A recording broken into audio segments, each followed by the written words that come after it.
கேள்வி பார்வையாளர்களுக்கு வணக்கம். இந்த நேர்காணலில் நம்மோடு இணைந்திருப்பவர் விசிகாவினுடைய துணை பொதுச் செயலாளர் கனியமுதன் அவர்கள். சார் வணக்கம் சார்.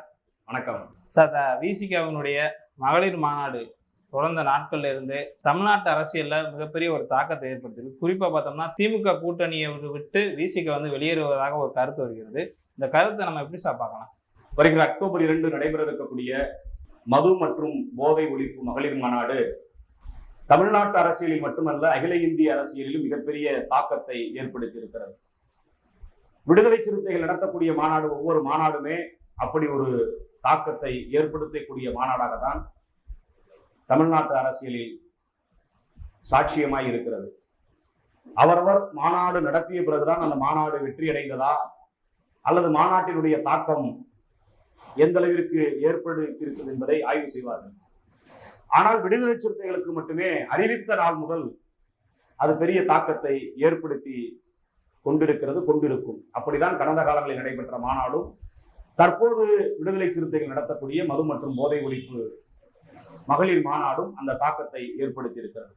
என்ன காரணம் என்றால், தமிழ்நாடு அரசு மதுக்கடைகளை நடத்துகிறது. தமிழ்நாடு அரசு திராவிட முன்னேற்ற கழகத்தின் தலைமையிலான அரசு. திராவிட முன்னேற்ற கழகத்தின் கூட்டணியிலே மிக முக்கிய கட்சியாக இருக்கக்கூடிய விடுதலை சிறுத்தைகள் அந்த கூட்டணியில் இருந்து கொண்டே இந்த மாநாட்டை நடத்துகிறார்களே என்று இதை பாராட்டுவதற்கு மனமில்லாத சில கும்பல் இதை வேண்டுமென்றே திசை திருப்ப பார்க்கிறார்கள். கூட்டணியிலே உரசல், கூட்டணியிலே சிக்கல், கூட்டணி உடைய போகிறது என்று அவரவர் எண்ணத்திற்கேற்ப செய்திகளை பரப்பிக் கொண்டிருக்கிறார்கள். விடுதலை சிறுத்தைகள் திராவிட முன்னேற்ற கழகத்தின் கூட்டணியில் உறுதியாக இருக்கிறோம், எந்த சிராய்ப்பும் இல்லை, சிக்கலும் இல்லை என்று தொடர்ச்சியாக விடுதலை சிறுத்தைகள் கட்சியின் தலைவர் அண்ணன் எழுச்சி தமிழர் அவர்கள் தொடர்ந்து சொல்லி வருகிறார். ஆனாலும் இந்த கூட்டணியினுடைய இந்த கட்டுக்கோப்பை சிதைக்க வேண்டும் என்று சனாதன சக்திகள் தொடர்ந்து முயற்சி மேற்கொண்டு வருகிறார்கள். விடுதலை சிறுத்தைகள் இன்றைக்கு இந்த மாநாடு அறிவித்திருப்பது, இந்த மாநாட்டின் ஊடாகவாவது இந்த கூட்டணியை சிதைத்து விடலாம் என்று அவர்கள் எண்ணுகின்ற எண்ணம் ஈடேறாது என்பதற்கான பல நேர்காணலில் தலைவர் எழுச்சி தமிழர் அவர்கள் இதை உறுதியாக சொல்லியிருக்கின்றார். விடுதலை சிறுத்தைகளுக்கும் திராவிட முன்னேற்ற கழகத்திற்கும் இருக்கக்கூடிய கூட்டணி என்பது ஒரு கொள்கை கூட்டணி.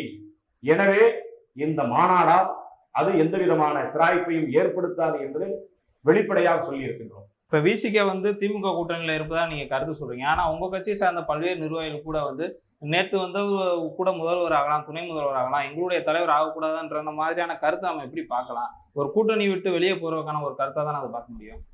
விடுதலை சிறுத்தைகள் கட்சியினுடைய நீண்ட நாள் கொள்கை முழக்கம், ஆட்சியிலும் பங்கு, அதிகாரத்திலும் பங்கு, கடைசி மனிதனுக்கும் ஜனநாயகம், எளிய மக்களுக்கும் அதிகாரம் என்பது தேர்தல் அரசியலுக்கு வந்த நாள் முதல் நாம் முழங்கி வரக்கூடிய முழக்கம். நேற்றைக்கு முந்தைய நாளோ நேற்றுதான் தமிழ்நாடு முதலமைச்சர் மாண்புமிகு தளபதி அவர்கள் புதுடெல்லியிலே செய்தியாளர்களை சந்தித்த போது அவரிடமும் இதே கேள்வி கேட்கப்பட்டது. அவர் பளிச்சென பதில் சொன்னார். ஆட்சியிலும் பங்கு, அதிகாரத்திலும் பங்கு என்பது அவர்களின் நீண்ட நாள கோரிக்கை, அவர்களது கொள்கை முழக்கம் என்று அவரே வழிமொழிந்திருக்கின்றார். எனவே இது தேர்தல் அரசியலில் விடுதலை சிறுத்தைகளின் நெடுநாள் முழக்கம். அதைத்தான் ஆதவ் அர்ஜுன் அவர்கள் வலியுறுத்தி சொல்லியிருக்கின்றார். இது மிகப்பெரிய ஒரு விவாதத்தை அரசியல் அரங்கில் ஏற்படுத்தியது உண்மை. அதற்கு விடை சொல்லும் விதமாக எங்கள் கட்சியின் தலைவர் அண்ணன் எழுச்சி தமிழர் அவர்கள், ஆதவ் அர்ஜுன் அவர்கள் சொன்னது கட்சி நலன் கருதி, எங்கள் பொதுச் செயலாளர்கள் சொன்னது கட்சி நலன், கூட்டணி நலன் இரண்டும் கருதி அவர்கள் சொன்னது என்று அதற்கு விடையளித்து விட்டார். இதை புரிந்து கொண்டவர்கள் புரிந்து கொண்டார்கள், புரியாமல் குழம்பிக் கொண்டிருப்பவர்கள் இன்றும் பிரண்டிக் கொண்டிருக்கிறார்கள். இப்படியாவது இதில் ஏதேனும் ஒரு சிக்கல் வந்து விடாதா என்று கணக்கு போடுகிறார்கள். அந்த கணக்கு எடுபடாது. மிக தெளிவாக விடுதலை சிறுத்தைகளின் தலைவர் இதற்கு பதில் சொல்லிவிட்டார். ஆதவ் அர்ஜுன் அவர்கள் சொல்லியிருப்பது கட்சி நலன் சார்ந்தது. எங்கள் பொதுச் செயலாளர்கள் அண்ணன் ரவிக்குமார் அவர்களும் அண்ணன் சிந்தனை செல்வன் அவர்களும் சொல்லியிருப்பது கட்சி நலன், கூட்டணி நலன், இந்த இரண்டும் மிக முக்கியமானது என்று அவர்கள் கருத்து சொல்லியிருக்கிறார்கள். ஏனென்றால் கட்சி நலன் எவ்வளவு முக்கியமோ இன்றைக்கு கூட்டணி நலனும் மிகப்பெரிய முக்கியமாக தேவைப்படுகிறது. ஏனென்றால் இந்த கூட்டணி இல்லை என்றால் இன்னொரு கூட்டணி, இன்றைக்கு விடுதலை சிறுத்தைகளுக்கு எல்லாரும் அழைப்பு கொடுக்கக்கூடிய ஒரு நிலை இருக்கிறது. ஆனால் ஏன் திமுக கூட்டணியை நாம் தொடர வேண்டியிருக்கிறது என்றால், தமிழ்நாட்டில் பாஜக உள்ளிட்ட சனாதன சக்திகளின் சக்தி கூடிவிடக் கூடாது. அதற்கு ஒரே வழி திராவிட முன்னேற்ற கழகத்தின் தலைமையிலே உருவாகி இருக்கக்கூடிய இந்த கூட்டணியை பாதுகாக்க வேண்டிய ஒரு தேவை மிக மிக தேவையாக இருக்கிறது. அதனால்தான் கடந்த சட்டமன்ற பொதுத் தேர்தலில் 6 தொகுதிகளுக்கு விடுதலை சிறுத்தைகள் உடன்பட்டோம். 6 தொகுதிகளுக்கு உடன்பட்டதற்கான காரணம் அதுதான். திராவிட முன்னேற்ற கழகத்தின் மறைந்த தலைவர் கலைஞர் அவர்கள் உயிரோடு இருந்த போதே 10 தொகுதிக்கு மேலே கொடுப்பதற்கு ஒப்பந்தம் உருவானது. 10 தொகுதிகளுக்கு மேலே ஒப்பந்தம் உருவான விடுதலை சிறுத்தைகள் கட்சி இன்றைக்கு 6 தொகுதிகளுக்கு உடன்படுகிறோம் என்றால், சனாதன சக்திகளின் கொட்டம் தமிழ்நாட்டில் தலைவிரித்து ஆடிவிடக் கூடாது என்பதற்காகத்தான் திராவிட முன்னேற்ற கழகத்தின் தலைமையிலான கூட்டணியை வலிமைப்படுத்த வேண்டியது விடுதலை சிறுத்தைகளின் தலையாய கடமைகளுள் ஒன்றாக கருதுகிறோம். அதனால் கட்சி நலன் எந்த அளவிற்கு முக்கியமோ அதே அளவிற்கு கூட்டணி நலனும் முக்கியம் என்பதை விடுதலை சிறுத்தைகள் உணர்ந்திருப்பதால் தலைவர் எழுச்சி தமிழர் அவர்கள் இந்த விவாதத்திற்கு முற்றுப்புள்ளி வைத்திருக்கிறார். இதை அறிந்து கொண்டும் புரிந்து கொண்டும் புரியாதவர்கள் போல் சில குழப்பவாதிகள் இன்றைக்கும் குழம்பிக் கொண்டிருக்கின்றார்கள்.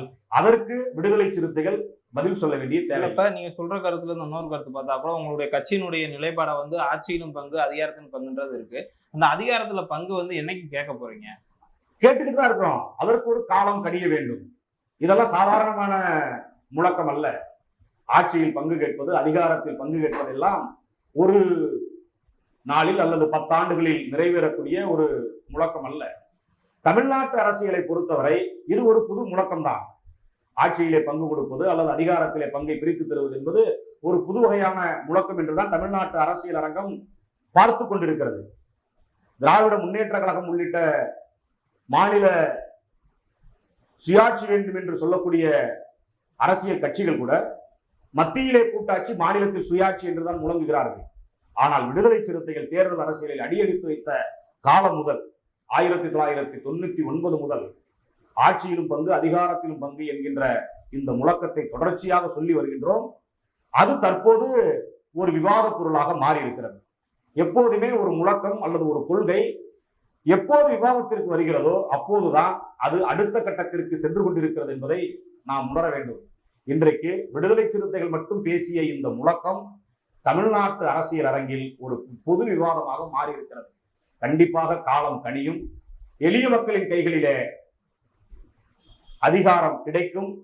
ஆட்சியில் பங்கு வரக்கூடிய சூழல் எதிர்காலத்தில் வரும்.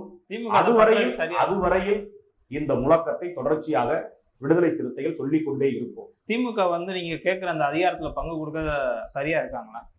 இன்றைக்கு அத்தகைய சூழல் எழவில்லை. இன்றைக்கு அத்தகைய காலம் கனியவில்லை. அதுதான் நான் சொன்னேனே, 10 ஆண்டுகளில் நடக்கக்கூடிய கோரிக்கை அல்ல இந்த கோரிக்கை. இது ஒரு நெடுங்காலத்து கோரிக்கை. 20 ஆண்டுகளுக்கு முன்னால் விடுதலை சிறுத்தைகள் மட்டும் முழங்கிய இந்த முழக்கம் இன்றைக்கு தமிழ்நாட்டு அரசியலில் ஒரு பொது முழக்கமாக இன்றைக்கு பல கட்சிகளும் சொல்லக்கூடிய ஒரு சூழலை உருவாக்கி இருக்கிறது. இது இன்னும் வலிமை பெறும். இது வலிமை பெற ஆட்சியில் பங்கு கிடைக்கும், அதிகாரத்திலும் பங்கு கிடைக்கும். அப்போதுதான் உண்மையான சமூக நீதி, ஜனநாயகம் அரசியல் அரங்கிலும் கிடைத்திருப்பதற்கான உறுதியான தகவலாக இதை நாம் நம்பலாம். இப்ப திமுக கூட்டணியில உங்களுக்கு அதிகாரத்துல பங்கு கொடுக்கல அப்படின்ற பட்சத்துல அதிமுகவோ பாஜகவோ எங்களோட வாங்க உங்களுக்கு ஒரு அதிகாரத்துல பங்கு கொடுக்கணும்னா விசிக சொல்ல தயாரா இருக்கா? பாஜக கடந்த 10 ஆண்டுகளுக்கு முன்பே இத்தகைய முழக்கங்களுக்கு ஆதரவு கொடுத்தார்கள். விடுதலை சிறுத்தைகள் மிக தெளிவாக இருக்கிறோம். மது ஒழிப்பு மாநாட்டை நடத்துகின்ற போது கூட, அதற்கு அழைப்பு விடுத்த போது கூட அனைத்து கட்சிகளும் பங்கேற்கலாம் என்று சொன்னோம். அதிலே பாமகவிற்கு மது விலக்கில முழு ஈடுபாடு உண்டு. பிஜேபியும் அவர்களது தேர்தல் அறிக்கையிலே மது வேண்டும் என்று சொல்ல மாட்டார்கள், மது விலக்கை ஆதரிப்பார்கள். ஆனால் விடுதலை சிறுத்தைகள் தலைவர் மிக தெளிவாக உறுதியாக அந்த நேர்காணலில் அறிவிப்பு செய்தார். மது விலக்கு கொள்கையிலே உடன்பாடு உள்ள கட்சிகளாக இருந்தாலும் பாஜகவையோ பாமகவையோ நாங்கள் இந்த மாநாட்டிற்கு அழைக்க மாட்டோம். ஏனென்றால் பாமக ஒரு சாதியவாத கட்சி, பாஜக ஒரு மதவாத கட்சி. இதை நாங்கள் எங்கள் மாநாட்டிற்கு, குறிப்பாக மதுவிலக்கு மாநாட்டிற்கு அழைக்க மாட்டோம். இந்த கோரிக்கையில் அவர்களுக்கு உடன்பாடு இருந்தால் கூட, அதுபோல்தான் ஆட்சியில் பங்கு, அதிகாரத்தில் பங்கு தருகிறோம் என்று பாஜக சொன்னால் கூட அங்கே நாங்கள் இடம்பெறுவதற்கான வாய்ப்பு கிடையாது.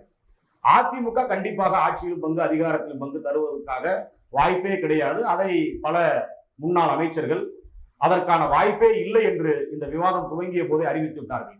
எனவே அத்தகைய ஒரு கேள்விக்கான வாய்ப்பே தமிழ்நாட்டு அரசியலில் இல்லை. இப்ப அதிகாரத்துல பங்கு மற்ற கட்சி கொடுத்தாவும் போக மாட்டாங்க. ஏன்னா திமுக கொடுக்கலனாவும் நாங்க இங்கே இருப்போம்னு சொல்ல வரீங்களா? திமுக கொடுக்கலைனாலும் இல்ல, இந்த முழக்கம் இன்னும் வலிமை பெறணும். இந்த முழக்கம் இன்னும் ஒரு விவாதமாக மாற்றப்படணும். அப்போது சமூக நீதியை வலியுறுத்தக்கூடிய கட்சியாக இருக்கக்கூடிய திராவிட முன்னேற்ற கழகம் கொடுப்பதற்கான ஒரு வாய்ப்பு மலரும். உறுதியாக இன்றைக்கு நடக்கும் என்று சொல்லவில்லை. இந்த முழக்கம் வலிமை பெற இந்த முழக்கம் வலிமை பெற திராவிட முன்னேற்ற கழகம் போன்ற சமூக நீதி அரசியலை பேசக்கூடிய கட்சிகள் இதற்கான வாய்ப்பை தருவதற்கான ஒரு சூழல் அமையும். திராவிட முன்னேற்ற கழகம் தரவில்லை என்றால் வேறு எந்த கட்சியை தருவதற்கான வாய்ப்பு இங்கே வரப்போகிறது? திராவிட முன்னேற்ற கழகம் தான் எளிய மக்களை அதிகாரப்படுத்துவதற்கும், எளிய மக்களுக்கு தேவையான அரசியல் வாய்ப்புகளை தருவதற்கும், சமூக நீதி அரசியலை உள்வாங்கியிருப்பதற்குமான ஒரு கட்சியாக தமிழ்நாட்டில் இருக்கிறது. எனவே இந்த முழக்கம், ஆட்சியில் பங்கு, அதிகாரத்தில் பங்கு என்கின்ற விடுதலை சிறுத்தைகள் விடுக்கக்கூடிய இந்த முழக்கம் இன்னும் விவாதமாக மாற மாற அது வலிமை பெறும். வலிமை பெறக்கூடிய காலகட்டத்தில் கட்டாயமாக இந்த முழக்கத்திற்கு, இந்த கோரிக்கைக்கு அரசியல் கட்சிகள் வாய்ப்பளிப்பார்கள். அரசியல் கட்சிகள் என்றால் தலைமை ஏற்கக்கூடிய அரசியல் கட்சிகள் வாய்ப்பளிப்பார்கள்.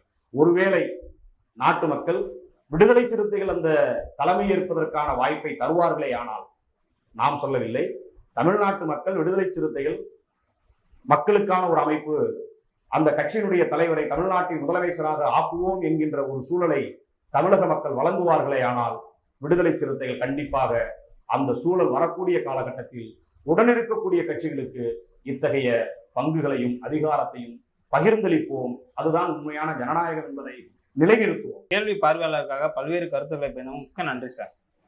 நன்றி.